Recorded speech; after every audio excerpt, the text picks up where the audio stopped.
अस्सलाम वालेकुम नाजरीन, हमारे मिनीमर ट्रिप का आज ऑफिशियली दूसरा दिन और नॉन ऑफिशियली तकरीबन तीसरा दिन है। और रात को हम अस्तोर पहुंच गए थे, काफ़ी लेट पहुंचे और कोई गपशप करने की हिम्मत रही नहीं, इसलिए होटल लिया और खाना खा के सीधा हम सो गए। इस वक्त सुबह 7 बजे हम तैयार होके होटल से निकल रहे हैं चिल्लम चौकी की तरफ। और उमर भाई जो हैं वो भी माशाल्लाह रेडी हैं, इस वक्त हमारे साथ हैं। ठीक है। और जनाब जो कासिम साहब हैं, कासिम साहब आप भी ज़रा अपनी खोपड़ी ऊपर करें, थोड़ा सा यस कर दें, सबको अस्सलाम वालेकुम कर लें। हाँ, तो इस वक्त हम अस्तोर बाज़ार से गुज़र रहे हैं। नाश्ता अभी हमने नहीं किया क्योंकि हमें इस चीज़ का खौफ है कि हम चिल्लम चौकी तक जल्द अज जल्द पहुँचें और वहाँ से एंट्री करवा लें और हमारा ये जो दिन है ये ज़ाया ना हो। और उसके बाद या वहाँ पहुँच के अगर हमें कोई नाश्ते की ऑप्शन नज़र आई तो उसको यकीनन हम अवेल। जैसा कि आपको मैं बता चुका हूँ कि स्कर्द अस्तोर सिटी से हम लोग निकल आए थे और इस वक्त जो अगला स्टॉप है गुरीकोट, उसको हम क्रॉस कर रहे हैं। ये मनाज़र आपको गुरीकोट के नज़र आ रहे होंगे। मेरे लेफ़्ट साइड पे नीचे करके आपको आबादी नज़र आ रही होगी। बहुत ही खूबसूरत छोटा सा एक ये इलाका है जो कि चिल्लम चौकी जाते हुए अस्तोर से रास्ते में आता है। तकरीबन 20 मिनट की ड्राइव है और यहाँ से फिर मज़ीद आपको जाना पड़ता है चिल्लम चौकी की तरफ। तो यहाँ पे होटल्स वगैरह भी हैं। अगर आप अस्तोर पे रुकना ना चाहें तो आप यहाँ आगे भी आ सकते हैं ताकि आप यहाँ पे भी होटलिंग कर सकते हैं। और लोकेशन वाइज मुझे अस्तोर के जो अस्तोर चूँकि सिटी है तो वहाँ पे थोड़ा सा रश और इस तरह की चीज़ें आपको ज़्यादा मिलती हैं। तो जो टूरिज़म पॉइंट ऑफ व्यू से अगर आप अस्तोर से निकल के अगले इलाकों में जो होटलिंग की फैसिलिटीज़ हैं उनको अवेल करें तो ये शायद आपको ज़्यादा फिजिबल हो। इस वक्त मैं मेरे राइट साइड पे देखें काफ़ी होटल्स गुजर रहे हैं। मेरे लेफ़्ट साइड पे जो आबादी है वो जा रही है। सामने फ्रेम में आपको बच्चे स्कूल जाते हुए नज़र आ रहे होंगे क्योंकि बहुत सुबह सुबह ही हम निकल आए हैं, क्योंकि हमारे पास कैंपर है और इसको ज़रा फास्टली ड्राइव करना थोड़ा मुश्किल होता है। तो हम ज़रा टाइम से निकलें ताकि इजी हम चिल्लम चौकी तक पहुँच। हम चश्मा होटल चिल्लम रोड के ऊपर हैं और उमर भाई जो हैं वो इस चश्मे से भरपूर फ़ायदा उठाने की कोशिश में, और कासिम जो है वो चश्मे के ठंडे पानी की ताब नहीं ला सका और फ़ौरन दौड़ के मेरे पास आ गया है। और ये इस वक्त हमारा कैंपर है। तकरीबन 9:30 का टाइम हो गया है और अब हम यहाँ पे हम नाश्ता करेंगे चश्मा होटल पे। और कासिम आप क्या खाओगे? फुल फ्राई अंडा, सही हो गया। और मैं खाऊंगा आमलेट और उमर भाई खाएंगे हाफ फ्राई अंडा। आइगा में बैठे हुए हैं और अस्तोर से निकल के यहाँ तकरीबन हमें 2.5 घंटे लगे हैं अपने कैंपर पे और अभी भी तकरीबन आधे पौने घंटे का रास्ता है चिल्लम चौकी का। तो यहाँ पे बड़ा इंटरेस्टिंग एक बेल बोर्ड लगा हुआ है जिसको मैंने देखा तो मुझे लगा कि इसकी एक वीडियो बनानी चाहिए। ये होटल है और होटल के जो मैनेजर हैं उनके नंबर्स वगैरह हैं। यहाँ पे एक छोटी मोटी रिहाइश का भी सिस्टम है।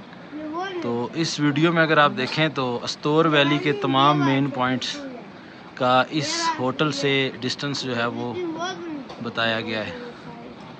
तो मुझे लगा कि ये एक इम्पॉर्टेंट बात है तो इसको ज़रूर कैप्चर करना चाहिए। नाजरीन इस वक्त हम चिल्लम चौकी के काफ़ी करीब पहुंच चुके हैं और एक मैदान नुमा जगह से हम गुज़र रहे हैं जिसके दरमियान से ये एक छोटा सा रोड चिल्लम चौकी की तरफ जा रहा है। आप देख सकते हैं कि आज सितंबर की गालिबन 26 तारीख़ है। ख़ज़ां आने को है, सर्दी आने को है, लेकिन फिर भी यहाँ का जो माहौल है वो इस वक्त तक भी कितना सरसब्ज़ व शादाब है।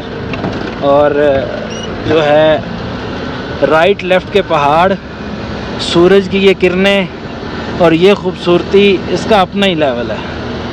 और ये लेवल मुझे इसलिए भी अच्छा लग रहा है कि जनाब कासिम राठौर साहब इस सारे नज़ारे को जिस तरह से मबहूत होके देख रहे हैं, तो मुझे लग रहा है कि मेरे पैसे वसूल हो रहे हैं और जो ख़र्चा हो रहा है वो मुझे ख़र्चा लग ही नहीं रहा, क्योंकि कासिम भाई जो है ना वो बहुत खुश हैं, उनको लग रहा है कि ये मेडोज़ बहुत ज़बरदस्त हैं। तो इस उम्र में इस किस्म का नेचर लवर जो है ना, ये बड़ा इन्हांसिंग है मेरे लिए कि आइंदा भी मैं इसको ट्रिप पे लेके आऊँगा। ये मुझे तंग भी नहीं कर रहा और खाना भी खा रहा है और नाश्ते भी कर रहा है और इन्जॉय भी कर रहा है, सबसे इम्पोर्टेंट। तो कासिम भैया, आपका जो टिकट है ना आइंदा टूर का, वो पक्का हो गया। तो आपको मेरी ये बात कैसी लगी? ज़ोर से बोलो ना, माइक में बोलो। अच्छी लगी जी, इनको अच्छी लगी है। नाजरीन, स्टोर से गुरीकोट और गुरीकोट से चिल्लम चौकी, ये नॉर्मल जो वहाँ पे गाड़ियाँ चलती हैं स्टोर से इस रास्ते पर, उनके बकौल वो 2 घंटे में ये रास्ता अबूर कर लेते हैं। लेकिन चूँकि हम कैंपर में थे और कैंपर का एक वज़न होता है, रोड की हालत काफ़ी ख़राब है, तो उस तरह से जिस वक़्त हम इस रास्ते पर गए तो ट्रैफिक ना होने के बावजूद हमें तकरीबन 3-3.25 घंटे चिल्लम चौकी तक लग गए। और ये इस वक्त जो आप सीन देख रहे हैं, ये चिल्लम चौकी से थोड़ा सा ही पीछे के इलाके के ये सीन्स हैं। और सीन में आप देखें कि कैसे कैसे मैदान हैं, और हमें खुशकिस्मती से मरमोट भी नज़र आया जिसको हम अक्स बंद करने में भी कामयाब रहे। मज़ीद ये कि चूँकि चिल्लम चौकी एक सिक्योरिटी पॉइंट ऑफ व्यू से सेंसिटिव इलाका वहाँ से शुरू होता है, लिहाजा वहाँ पे हमने किसी किस्म की वीडियोग्राफ़ी नहीं की। और ये चिल्लम चौकी से पहले ही कुछ जो वीडियोग्राफ़ी हम कर सके हमने वहाँ पे वो की, और वो हम आपके साथ शेयर कर रहे हैं। चिल्लम चौकी इस हवाले से भी बहुत ख़ुसूसी पॉइंट है कि ये वही पॉइंट है जहाँ से मिनी मर्ग का रास्ता भी निकलता है, और इसी जगह से देवसाई नेशनल पार्क का रास्ता भी निकलता है।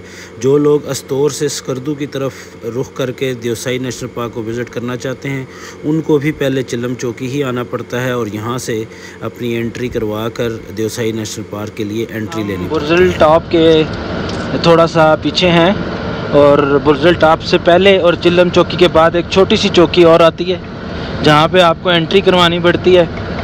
वहाँ से एंट्री करवा के इस वक्त हम बुर्ज़िल टॉप की तरफ रवा दवा हो गए हैं। हमारा काफ़ी टाइम बुर्ज़िल चिल्लम चौकी पे ज़ाया हो गया। उसकी वजह ये थी कि जो अवेलेबल नॉलेज था मिनी मर्ग के हवाले से, वो ये था कि 150 सीसी का बाइक या 4x4 गाड़ी अगर आपके पास है तो आप आगे यहाँ से जा सकते हैं। और इसके अलावा अगर आप नाइट स्टे करना चाहते हैं तो वहाँ पे कैंपिंग स्पॉट्स हैं जिनके नुमाइंदे इसी चौकी के साथ ही उनका ऑफिस है। यहाँ से आपको एडवांस बुकिंग करा के पेमेंट करके जाना होता है, आप सेल्फ़ कैंपिंग नहीं कर सकते वहाँ पे। तो ये चीज़ें हमें पता थी, और यही बातें जो थीं वो चिल्लम चौकी पे जो एक बैनर आवेज़ा था टूरिस्ट के इंफॉर्मेशन के हवाले से, यही बातें उस पर इन रिटन भी वहाँ मौजूद थी। लेकिन एक छोटा सा इशू हो गया जिसकी वजह से हमें वहाँ पे काफ़ी टाइम रुकना पड़ गया और काफ़ी वकालत करनी पड़ गई अपने हक़ में।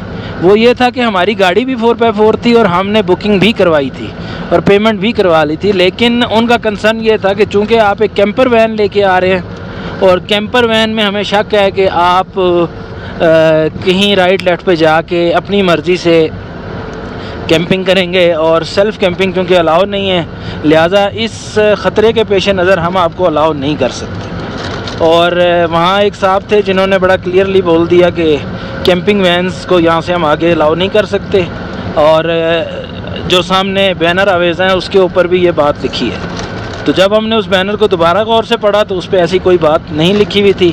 खैर, हमने उनसे रिक्वेस्ट की और कुछ नेगोशिएट किया, तो एंड में हम उन्हें तसल्ली देने में कामयाब हो गए कि देखें हमने पेमेंट भी कर दी है, और उसके बाद हमने कुछ खाने पीने का जो सामान है जैसे चूल्हा सिलेंडर, वो हमने जो होटल का ऑफ़िस है वहाँ पे उतार दिया ताकि उनको ये गारंटी हो सके कि हम इस कैंपर वैन को एज़ अ कैंपर वैन आगे यूज़ नहीं करेंगे, बल्कि हम इसको as a 4x4 vehicle use करेंगे। और चूँकि हमने नाइट स्टे करना था इसलिए लोकल जीप लेके जाने में हमारा इंटरेस्ट नहीं था, क्योंकि लोकल जीप को ज़ाहिर बात है आप पे भी करते हैं और फिर उसके साथ वो आपका मज़ा भी नहीं आता। और ये सारे इश्यूज़ को देखते हुए हमारा कंसर्न यही था कि हमारी अपने व्हीकल को इजाज़त मिले। तो बहरहाल जो चौकी पे लोग थे उन्होंने विज़डम का मुजाहरा किया और रूल को एज अ रूल फॉलो तो ज़रूर किया, लेकिन उन्होंने अपने जो कंसर्न थे उस हवाले से जब हमें आगाह किया तो हमने भी आगे उनको फिर इस तरह की ऑप्शंस क्रिएट करके दी कि उनको तसल्ली हो गई कि ये जो कह रहे हैं ये बात सही होगी, और जिसकी वजह से वो मुतमईन हुए और हमें आगे इजाज़त मिली।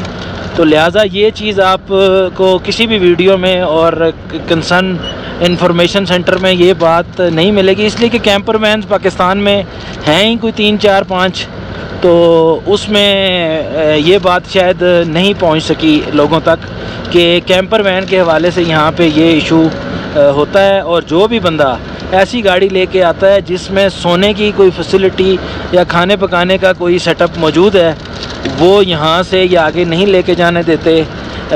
उनके बकौल कुछ ऐसे वाक़यात हुए हैं जिसमें बाद में मसाइल का सामना करना पड़ा है, लोगों ने मिसकमिटमेंट की है और जिसकी वजह से ये इस तरह के रूल्स बन गए हैं। लेकिन बहरहाल अगर रूल्स बने हैं तो हमारा काम है कि उनको फॉलो करें, और ये थोड़ी सी जो हमें हर्डल हुई इसका बहरहाल हल निकल आया और इस टाइम हम तकरीबन रिज़ल्ट आपके पास पहुंचने वाले हैं। तो मेरी गुफ्तगू के दौरान आप जो सीन्स देख रहे थे ये यकीनन दिल को मोह लेने वाले सीन्स हैं, और इस किस्म की सीनरी सितंबर ख़त्म होने वाला है और ग्रीनरी जो है वो अपना दम तोड़ चुकी है यहाँ पे, लेकिन उसके बावजूद आप ये लैंडस्केप देख के मेरे ख़्याल से मुर्दा जहन भी एक दफ़ा उठेगा और नीयत बांधेगा कि मैंने मिनी मर्ग जाना है, मैंने ये कारगिल सेक्टर को देखना है, क्योंकि इसका जो लैंडस्केप है वो बिल्कुल डिफरेंट है।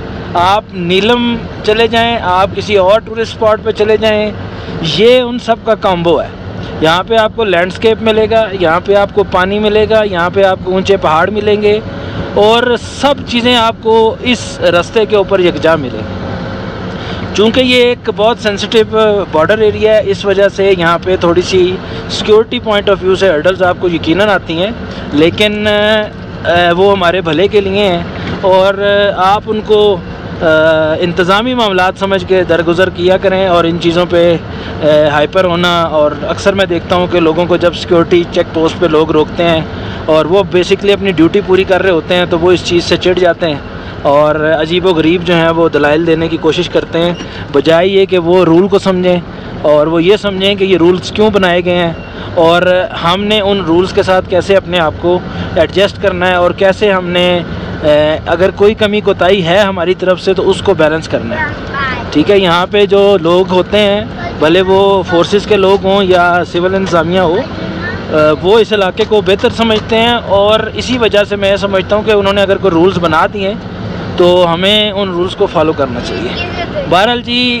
टाइम यकीनन ज़ाया हुआ, लेकिन कोई मसला नहीं, हम खुला टाइम लेके आए हुए हैं और घंटा डेढ़ जो हमारा ज़ाया हुआ है वो इतना इम्पोर्टेंट इस लिहाज से नहीं था कि हमने नाइट स्टे करना है, तो टाइम हमारे पास बहुत था। लेकिन ये बड़ी एक इम्पॉर्टेंट डिस्कवरी मैं समझूंगा आने वाले टूरिस्ट के लिए हो गई है कि आइंदा कोई भी शख्स यहाँ पे अगर कैंपर वैन या कोई इस तरह की चीज़ लेके आता है जिसमें खाने पकाने का या रहने का कोई सेटअप होगा तो उस बेचारे को ये अंदाज़ा होगा कि यहाँ पे ये बहस बन सकती है और इस तरह के इश्यूज़ क्रिएट हो सकते हैं, तो वो पहले से अपने आप को उस हिसाब से तैयार करके आएगा और रूल्स का उसको पता होगा और उस हिसाब से वो अपना इंतज़ाम करके आएगा। तो ये बड़ी एक ज़रूरी बात थी जो मुझे लग रहा था कि इन हसीन मनाज़र के साथ आपको ये हसीन इन्फॉर्मेशन भी दी जाए ताकि आने वाले जो टूरिस्ट हैं वो तकलीफ़ में ना हो और उनका जो घंटा है वो यहाँ पे ज़ाया ना हो।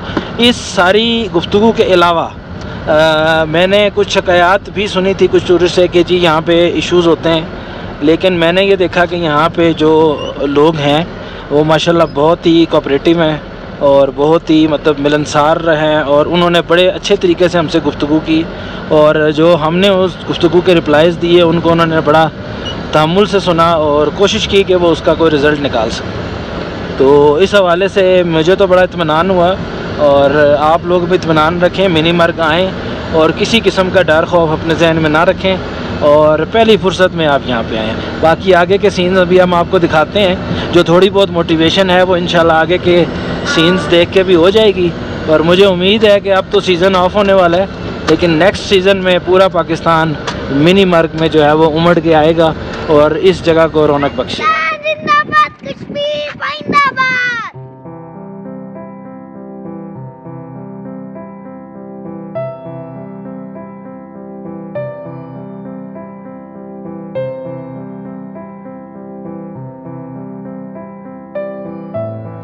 नाजरीन, इस वक्त हम बुर्जुल टॉप चेक पोस्ट पे अपना पास जमा करा के क्रॉस कर चुके हैं। आप नज़ारे देख सकते हैं। खुदा की वहदानियत और खुदा की तस्बीह बयान करें इन नज़ारों को देख के। ऊंची जगहों का एक ही इशू होता है कि वहाँ पे मौसम का कोई एतबार नहीं होता। इस वक्त जब हम चिल्लम चौकी से चले थे तो बला की धूप लगी हुई थी और गर्मी फील हो रही थी, और इस वक्त ये पोजीशन है कि हमें शीशे बंद करने का दिल कर रहा है। इतनी ठंडी हवा इस टाइम यहाँ पे चल रही है और बारिश का काफ़ी कभी इम्कान जो है वो यहाँ पे नज़र आ रहा है। और बहरहाल बारिश हुई तो हमें बर्दाश्त करनी पड़ेगी। आप तो नज़ारे देखें और इन्जॉय करें।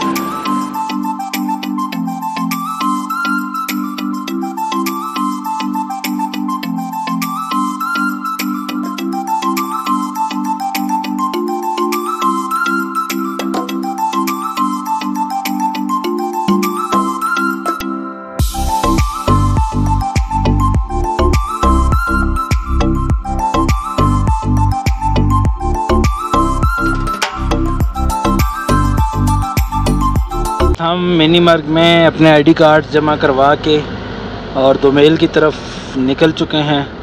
और इलाका आप देख रहे हैं कि ये इलाका कहीं से भी गिलगित के साथ का इलाका नहीं लगता। मैप पे ये इलाका कश्मीर का हिस्सा शो होता है, लेकिन बेसिकली हमें जो सवाल यहाँ तक लेके आया वो भी यही था कि मिनी मर्ग अगर कश्मीर का हिस्सा है तो कश्मीर से उसका रास्ता क्यों नहीं है। और अगर ये रास्ता सिर्फ यूज़ करने के लिए ये लोग अस्तोर से कनेक्टेड हैं तो क्या पैदल या बाकी एडमिनिस्ट्रेशन के जो इश्यूज़ हैं वो पैदल ही मैनेज होते हैं या क्या सीन है?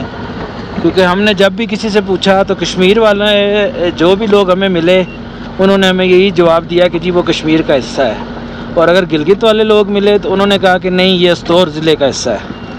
और बल्कि एक भाई ने तो यहाँ तक हमें कंफर्म कहा कि ये LA-01 जो हमारा हल्का एक है अस्तोर का, ये बेसिकली उसके साथ कनेक्टेड है। लेकिन जब मैं किसी से पूछता था कि ये लोग वोट कहाँ डालते हैं तो उसके बारे में कोई कंफर्म मुझे ख़बर नहीं मिलती थी। और जब मैं इनसे पूछता था कि इन लोगों के डोमिसाइल कहाँ से इशू होते हैं तो मुझे इस बारे में भी कोई प्रॉपर जानकारी जो है वो अवेलेबल नहीं हो रही थी। तो ये सवाल बेसिकली मेरे दिल में था, जिसको हैंडल करने में या जिसको क्लियर करने में ने मिनी मर्ग का जो है वो प्लान किया। यहाँ आने पे भी इवन बुर्जुल टॉप भी यही बताया कि जो मिनी मर्ग है ये कश्मीर का हिस्सा है। और उन्होंने ये हमें गाइड किया कि बुर्जुल टॉप से आगे आगे जो भी है ये सारा एरिया कश्मीर का है। लेकिन चूँकि वहाँ से रास्ता नहीं है और यहाँ से रास्ता आसान है तो एडमिनिस्ट्रेटिव पॉइंट ऑफ व्यू से इसको हैंडल जो है वो गिलगित की जो इंतज़ामिया वो करती है। लेकिन चूँकि सिक्योरिटी फोर्सेस का भी काम नहीं है कि वो सिविल इंफॉर्मेशन जो हैं वो उनको कंफर्म कर सके, तो जब मिनी मर्ग हम आए हैं तो वहाँ भी हमें कोई ऐसा बंदा नहीं मिल सका जो लोकल हो और या कोई लोकल एडमिनिस्ट्रेशन का बंदा हो।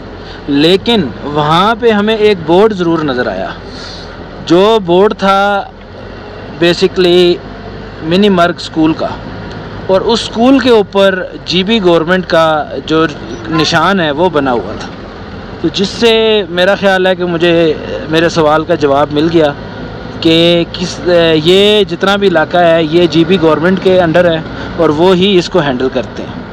लेकिन मेरा जो जहन है वो कुछ सवालों में मज़ीद फंस गया है कि अगर ये कश्मीर का हिस्सा है और सिर्फ रास्ते की वजह से अगर इसको गिलगित के हवाले वक्ती किया हुआ है तो वो किन शराइत पे किया हुआ है, उसकी क्या तफसील है? क्या ये अभी भी कश्मीर का हिस्सा ही है और सिर्फ एडमिनिस्ट्रेशन के पॉइंट ऑफ व्यू से इसको गिलगित कंट्रोल करता है, या ये बाकायदा गिलगित का जो एरिया है उसमें कंसिडर होता है? मतलब इसका स्टेटस क्या है? इस बारे में अगर कोई भी शख्स प्रॉपर इन्फॉर्मेशन रखता हो तो वो हमें ज़रूर आगाह करे और हमारे इल्म में इजाफ़ा करे।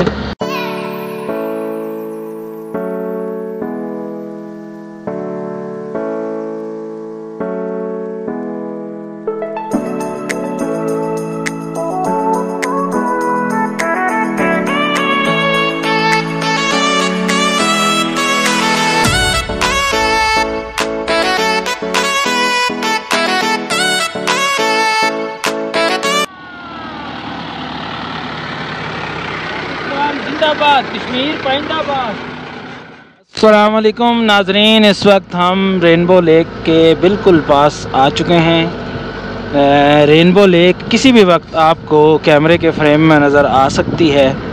हमने थोड़ा सा ये काम किया कि पहले हम जो स्टे वाली जगह है वहाँ पे हमने जाके रिपोर्ट किया, क्योंकि हमारा काफ़ी इशू बन गया था वहाँ पे कैंपिंग वैन के हवाले से। तो हमने पहले जाके उधर रिपोर्ट किया कि अगर कोई कंफर्मेशन हो उनसे तो वो उन्हें क्लैरिटी दे दें कि जी कैंपर वैन वाले लोग यहाँ पहुँच चुके हैं और वो यहीं स्टे करेंगे, ताकि जो एडमिनिस्ट्रेशन है वो मुतमईन हो जाए। और इस वक्त हम रेनबो लेक की तरफ जा रहे हैं, लेकिन सूरज चूँकि ढल चुका है तो शायद रेनबो लेक की वो रानाई हमें इस वक्त नज़र ना आए।